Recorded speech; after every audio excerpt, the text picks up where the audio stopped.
우리는 이제 러시아의 우크라이나 전쟁이 시작된 지 4년 반이 넘었습니다.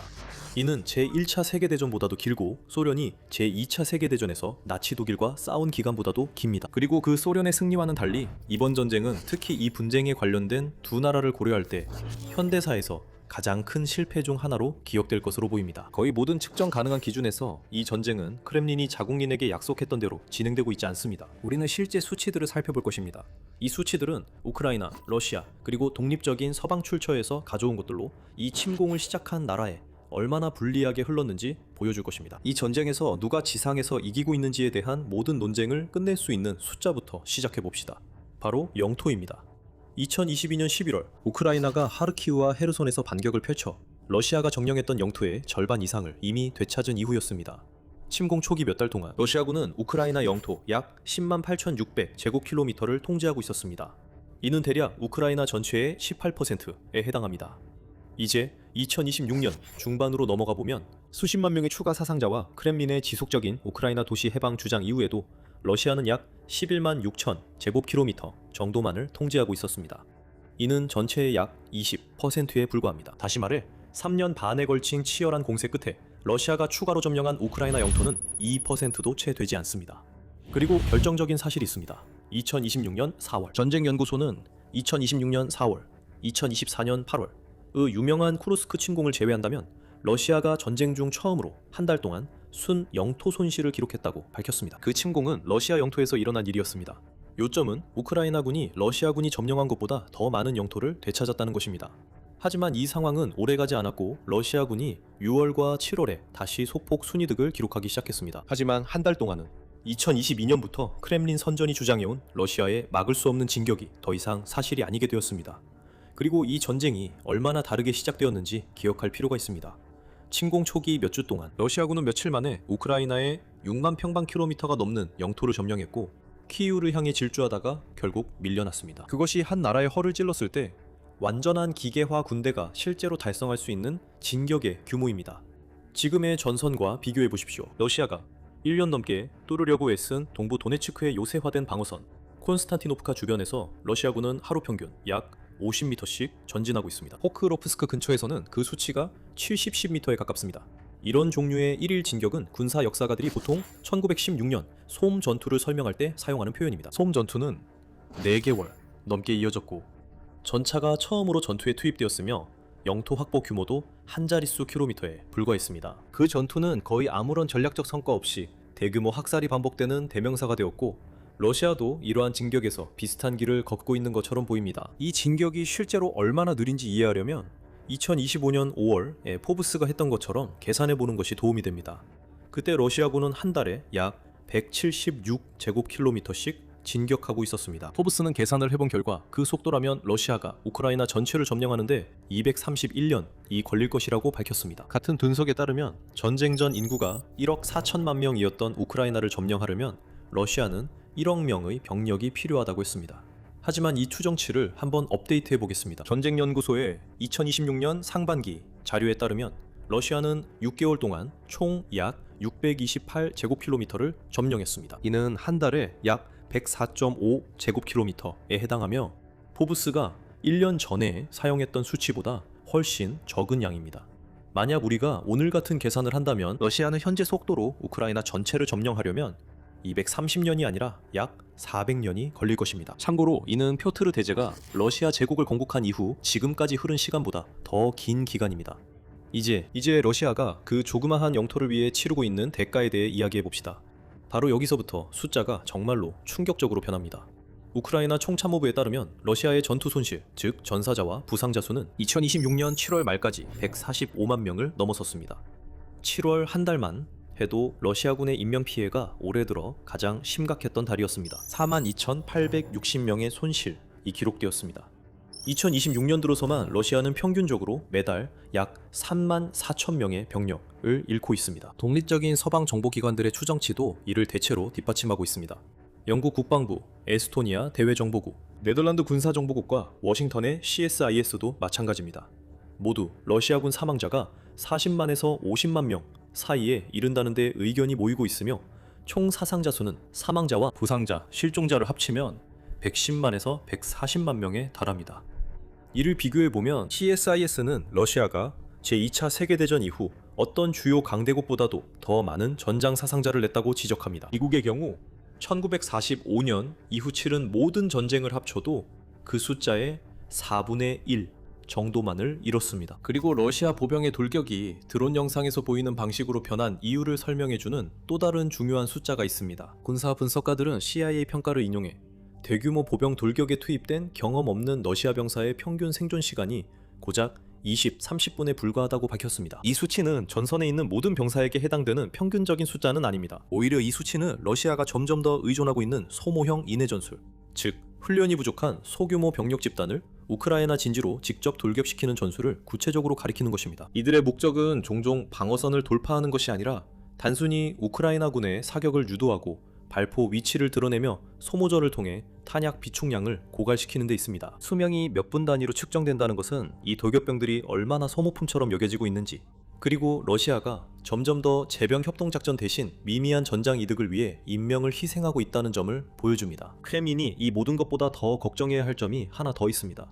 2026년에는 러시아의 월별 사상자 수가 월별 신규 병력 모집 규모 약 27,000명을 초과하기 시작했습니다. 그래서 러시아는 기록적인 입대 보너스를 제공하고 있음에도 불구하고 병력을 보충하는 속도보다 더 빠르게 인력을 잃고 있습니다. 그리고 사상자 비율도 역사적으로 우크라이나군 1명당 러시아군 2~3명이 희생되는 수준입니다. CSIS에 따르면 2026년 상반기에는 이 비율이 우크라이나에 유리하게 최대 8대 1까지 벌어졌다고 전해집니다. 참고로 우크라이나는 젤렌스키 대통령이 2026년 7월에 밝힌 수치에 따르면 약 5만 명의 군인이 전사했고 약 40만 명이 부상당한 것으로 추정됩니다. 그래서 러시아가 의미 있는 영토를 점령하지 못하고 병력 손실도 감당할 수 없을 정도로 크다면 도대체 무엇이 이런 전투력 붕괴를 초래하고 있는 걸까요? 예상하셨겠지만 그 답은 바로 드론입니다. 우크라이나는 지난 몇 년 동안 2026년 기준으로 세계에서 가장 큰 드론 제조 산업을 구축해왔습니다. 2026년 7월 블라디미르 젤렌스키 대통령은 우크라이나가 연간 1,000만 대의 드론을 생산한다고 발표했습니다. 이는 2023년에 국내외에서 광범위한 회의론 속에 발표되었던 100만 대 목표에서 크게 증가한 수치입니다. 젤렌스키 대통령은 이 수치를 다시 2배로 늘려 연간 2,000만 대로 만들겠다고 약속했습니다. 유럽 파트너들이 확장 자금 지원에 동참하기로 했습니다. 미국 외교협회와 같은 단체들의 독립적인 추정치는 더 보수적입니다. 2026년 실제 수치는 500만에서 600만 대에 가까울 것으로 보고 있습니다. 하지만 그 낮은 수치조차도 역사상 전례가 거의 없는 전시 산업의 변혁입니다. 2026년 중반 우크라이나에는 2022년 10개 회사에서 450개가 넘는 국내 드론 제조업체가 생겼습니다. 이들은 단순히 저렴한 FPV 드론만 만드는 것이 아닙니다. 비록 그런 드론들이 전선의 킬체인에서 중추적인 역할을 하긴 하지만 우크라이나 엔지니어들은 와일드 호넷 같은 회사에서 생산하는 전용 요격 드론도 개발했습니다. 이 드론들은 러시아의 드론을 하늘에서 사냥하고 파괴하기 위해 특별히 만들어졌으며 러시아의 방공망은 이런 능력을 대규모로 구현해내지 못했습니다. 우크라이나는 세계 최초로 무인 체계만을 전담하는 군종을 창설했습니다. 그리고 그 부서는 2026년 상반기에만 80만 개가 넘는 확인된 러시아 표적을 타격했다고 보고했습니다. 여기에는 인원, 포, 방공 시스템, 그리고 군수 차량이 포함됩니다. 우크라이나 국방부는 또한 무인 시스템 작전이 그 기간 동안 약 16만 7천 명의 러시아 병력 이 사망하거나 중상을 입는 데 기여했다고 밝혔습니다. 이 수치는 드론이 이 전쟁 전체에서 러시아가 실제로 전투를 위해 구축한 모든 무기보다도 더 치명적인 단일 무기 체계임을 보여줍니다. 단거리 전술 이후 중거리 및 장거리 타격 작전의 발전은 훨씬 더 파괴적입니다. 이러한 작전은 러시아의 경제 깊숙한 곳까지 영향을 미쳤습니다. 2026년에 한 번의 타격에서 우크라이나 드론이 러시아판 아마존이라고도 불리는 와일드베리즈 주요 물류센터 2곳을 타격해 회사 유통망의 핵심 부분을 잿더미로 만들었습니다. 우크라이나는 크렘린에서 불과 10마일 떨어진 쿠포트냐 석유시설도 타격했으며 옴스크에 있는 러시아 최대 단일 정유시설에까지 도달했습니다. 가장 가까운 우크라이나 영토에서 2,500km 이상 떨어진 곳입니다. 해상에서는 우크라이나가 2026년 중반 9일 동안 아주프해에서 100척이 넘는 러시아 선박을 타격했다고 보고했습니다. 이것은 크림반도를 도로뿐만 아니라 해상 도급로로부터도 차단하려는 의도적인 작전의 일부입니다. 이 모든 것은 우크라이나의 드론 산업 없이는 불가능합니다. 하지만 2026년에 우크라이나 드론이 가장 중대한 역할을 한 곳은 전선에서 1000km 이상 떨어진 러시아 본토 내부였습니다. 2026년 중반까지 우크라이나는 러시아의 10 6대 정유 시설 모두를 타격했으며 이 작전 기간 동안 러시아 정제 능력의 약 42%에 해당하는 시설들의 운영이 일시적으로 중단되었습니다. 6월에는 우크라이나 드론은 한 달 만에 11개의 정유 시설과 8개의 방위 산업 시설을 타격했습니다. 국제에너지기구 IEA를 이 작전으로 인해 하루 약 50만 배럴의 러시아 원유 정제 능력이 중단된 것으로 추정했습니다. 이는 하루 660만 배럴로 추정되는 전체 정제 능력 대비 약 7.7%의 직접적인 손실을 의미합니다. IEA는 당초 이번 차질이 최소 2026년 중반까지 이어질 것으로 전망했지만 그 이후로 회복 시점이 더 늦춰졌습니다. 2026년 7월에는 노바야 가제타, 유럽은 전국 83개 지역 중 5개 지역을 제외한 모든 지역에서 연료 부족 현상이 발생했다고 보도했습니다. 이 캠페인이 가장 큰 타격을 준 곳은 2014년 러시아가 합병한 크림반도로, 러시아는 이곳을 이번 전쟁의 가장 귀중한 자산으로 여겨왔습니다. 다음 내용을 자세히 다루기 전에 최전선의 모든 뉴스와 통계를 받아보시려면 밀리터리 쇼를 구독해주세요. 다시 크림반도로 돌아가겠습니다. 2026년 6월 말 이 지역에 러시아가 임명한 당국은 연료, 전기, 식량 공급이 붕괴되는 것에 직접 대응하여 무기한 비상사태를 선포했습니다. 우크라이나의 반도 고립 작전은 놀라울 정도로 효과적이었습니다. 크림반도와 러시아 본토를 연결하는 주요 육상 보급로인 R280 고속도로의 교통량이 불과 2주 만에 71%나 감소했습니다. 세바스토폴 주민들은 연료가 너무 부족해져서 러시아산 휘발유 20리터를 살 수 있는 QR코드를 받기 위해 몇 시간씩 줄을 서야 했습니다. 현지 보고에 따르면 휘발유가 구할 수 있을 때는 평소 가격의 3, 4배에 팔리고 있다고 합니다. 이 모든 상황은 블라디미르 푸틴 러시아 대통령이 가장 두려워했던 단 하나의 선택지인 동원령이라는 카드를 꺼내도록 압박하고 있습니다. 러시아는 2022년 9월의 혼란스럽고 극도로 비인기였던 동원령 이후로 두 번째 공식적이고 공개적인 동원령을 피해왔습니다. 그 동원령은 대규모 시위를 촉발했고 수십만 명의 러시아 남성들이 거의 하룻밤 사이에 나라를 떠나게 만들었습니다. 대신 크렘린은 사실상 조용하고 비공식적인 그림자 동원에서 금전적 인센티브와 점점 더 커지는 입대 보너스에 의존해왔으며 저항할 법적, 경제적 힘이 가장 적은 남성들을 표적으로 삼았습니다. 하지만 균열이 드러나고 있습니다. 우크라이나 정보기관과 독립 러시아 매체들은 2026년 1월에 이미 펜자조와 같은 지역에서 군 복무 연령대의 남성들을 거리에서 강제로 징집하는 장면을 기록했습니다. 모스크바 자체의 모집률은 전년도에 비해 3분의 1가량 감소한 것으로 전해집니다. 젤렌스키는 러시아가 2026년 7월 말 공식적인 동원 확대를 위한 조건을 준비하고 있다고 공개적으로 밝혔습니다. 일부 추정에 따르면 추가로 30만에서 50만 명의 병력이 소집될 수 있다고 합니다. 푸틴이 그동안 이를 오랫동안 거부해온 이유는 간단합니다. 동원령은 전쟁이 시작된 이후 푸틴이 평범한 러시아인들과 유지해온 암묵적인 합의를 깨트리는 것입니다. 그 합의란 러시아 국민들은 전쟁이 벌어지는 것을 그냥 참기만 하면 되고 전쟁은 그들의 문 앞이나 삶에 영향을 미치지 않을 것이라는 것이었습니다. 두 번째 동원령은 그 합의를 완전히 무너뜨립니다. 전쟁의 인명피해로부터 거의 완전히 보호받아왔던 모스크바와 상트페테르부르크의 가정들까지 영향을 미치게 됩니다. 이것이 바로 그 두 도시에 대한 드론 공격이 정치적으로 매우 중요한 이유이기도 합니다. 우크라이나가 어디까지 도달할 수 있는지, 그리고 러시아가 몇 주 만에 이길 것이라던 적에게 얼마나 힘겹게 싸우고 있는지를 직접적으로 보여줍니다. 이 모든 것의 배경에는 인력 압박만큼이나 심각한 재정적 압박도 있습니다. 2026년 5월 러시아 금제부는 제재와 드론 공격을 직접적인 이유로 들어 이번 10년대 남은 기간의 석유 및 가스 생산과 수출 전망을 공개적으로 하향 조정할 수밖에 없었습니다. 석유 수출은 감소할 것으로 예상되었고 경제부는 2029년 이전에는 수출이 2025년 수준조차 회복하지 못할 것이라고 전망했습니다. 그리고 러시아 입장을 더욱 취약하게 만드는 한 가지가 있습니다.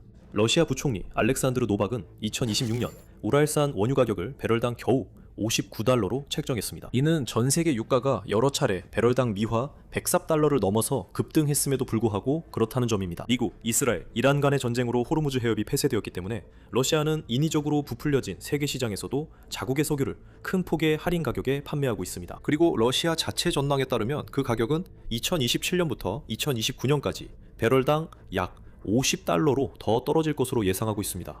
그게 실제로 무슨 의미인지 생각해보세요. 지금 높아진 세계 석유 가격은 전적으로 중동의 불안정성에 의해 발생한 것이지 러시아가 한 어떤 행동 때문이 아닙니다. 그것이 바로 인도와 중국처럼 가격에 민감한 구매자들에 대해 모스크바가 남아있는 영향력을 행사할 수 있게 해주는 거의 유일한 요인 중 하나입니다. 이 두 나라는 유럽이 러시아와의 거래를 끊은 이후 러시아의 에너지 수출을 사실상 유지시켜주고 있는 고객들입니다. 만약 호르무즈 해협 상황이 안정되고 그 지정학적 프리미엄이 사라진다면 러시아는 현재 받고 있는 할인된 가격조차 요구할 수 있는 능력을 사실상 잃게 되고 남아있는 두 주요 고객은 협상력에서 훨씬 더 큰 우위를 얻게 됩니다. 하지만 실제 전쟁 이야기로 다시 돌아가 봅시다. 지난 4년 동안 러시아는 여전히 하나의 비장의 카드를 가지고 있습니다. 바로 우크라이나가 요격할 수 없는 탄도미사일로 우크라이나 도시를 공포에 떨게 할 수 있는 능력입니다. 이로 인해 상대방에게는 상황이 더욱 어려워졌습니다. 우크라이나는 패트리엇 요격 미사일이 심각하게 부족해지고 있는데 이는 미국과 이란의 갈등으로 인해 전 세계 재고가 동시에 소모되면서 상황이 더욱 악화되고 있습니다. 상황이 너무 심각해져서 도널드 트럼프 대통령은 젤렌스키에게 우크라이나가 자체적으로 패트리엇 요격 미사일을 생산할 수 있는 허가를 내주겠다고 말했습니다. 단 일주일 후 트럼프는 실제로 그 약속을 지킬지에 대해 공개적으로 의문을 표하며 민감한 미국 미사일 방어 기술 이전에 대한 우려를 언급했습니다. 이것은 패트리엇 미사일이 드론이 만연한 분쟁에서 여전히 얼마나 중요한지 보여줍니다. 하지만 그 모든 상황 속에서도 러시아는 그 이점을 제대로 활용하지 못했습니다. 오히려 우크라이나가 전장에서의 진전을 이루고 더 새롭고 치명적인 기술을 개발하는 데 있어 계속해서 한계를 뛰어넘는 모습을 보여주고 있습니다. 이는 러시아 내부에서 이념과 정치의 변화가 일어나고 있기 때문이라고 설명할 수 있습니다. 2026년 7월 안드레이 멜리첸코, 러시아의 비료 및 석탄 재벌이자 러시아에서 가장 부유한 산업가 중 한 명인 그는 이코노미스트와의 60시간에 걸친 특별한 인터뷰에서 수년간의 공개 침묵을 깼습니다. 멜리첸코는 반체제 인사입니다. 그의 공장들은 러시아의 전쟁 경제를 직접적으로 지원해왔으며 그는 2023년에 러시아로 돌아와 거주하기 시작했습니다. 특히 제재로 인해 해외에서 사업을 하는 것이 너무 어려워졌기 때문입니다. 그리고 전체 인터뷰는 러시아 국민들에게 보내는 경고로 요약될 수 있습니다. 그의 말에 따르면 러시아 엘리트들은 점점 더 전쟁이 막다른 길에 다다랐다고 보고 있으며 전쟁의 경제적 비용이 끝이 보이지 않게 계속 증가함에 따라 진짜 불안감이 모스크바 전역에 퍼지고 있다고 합니다. 일부 분석가들은 이처럼 신중하게 연출되고 널리 공개된 인터뷰가 크렘린의 묵인 없이는 결코 일어날 수 없었을 것이라며 회의적인 반응을 보였습니다. 그런 의미에서 이것은 조심스럽게 다듬어진 선전이 공개적인 반란이나 국가가 처한 경제적 파탄으로 향하지 않도록 유도하는 통제된 압력 밸브 역할을 할 것입니다. 하지만 해석은 동일한 근본적인 현실을 가리킵니다. 전쟁은 이제 너무 많은 비용이 들고 불편해져서 푸틴의 러시아에 봉사하며 부를 쌓은 사람들조차도 이에 대해 공개적으로 무언가를 말할 필요를 느꼈습니다. 그렇다면 이 모든 상황이 실제로 전쟁을 어디로 이끌고 있는 걸까요? 러시아는 예전보다 훨씬 느린 속도로 영토를 점령하고 있으며 전쟁이 시작된 이후 처음으로 어떤 달에는 거의 손익분기점에 머무르고 있습니다. 또한 러시아는 대체 인력을 모집하는 속도보다 더 빠르게 병력을 잃고 있습니다. 이로 인해 2026년 은 전쟁에서 단연코 최악의 해가 되었고 매달 사상자 기록이 세워지고 또 깨지고 있습니다. 전쟁 전체의 재정적 기반이었던 러시아의 석유와 가스 수익은 러시아 정부 스스로 하향 조정했으며 실제로 러시아가 이룬 것과는 아무 관련 없는 중동발 인위적인 가격 급등에 의해서만 간신히 유지되고 있습니다. 그렇다고 해서 러시아가 곧 붕괴할 것이라는 의미는 아니며 전쟁이 곧 끝날 것이라는 뜻도 전혀 아닙니다.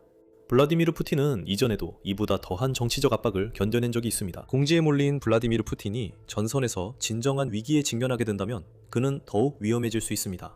푸틴은 러시아의 생존이 위협받을 경우 핵 옵션까지 여러 차례 거론해왔기 때문입니다. 하지만 오늘 우리가 살펴본 수치들은 블라디미르 푸틴이 지난 4년 반 동안 자국 국민들에게 설득해온 이야기와는 거의 정반대의 이야기를 들려줍니다. 이 전쟁은 러시아의 위상을 되찾을 짧고 결정적인 작전이 될 예정이었습니다.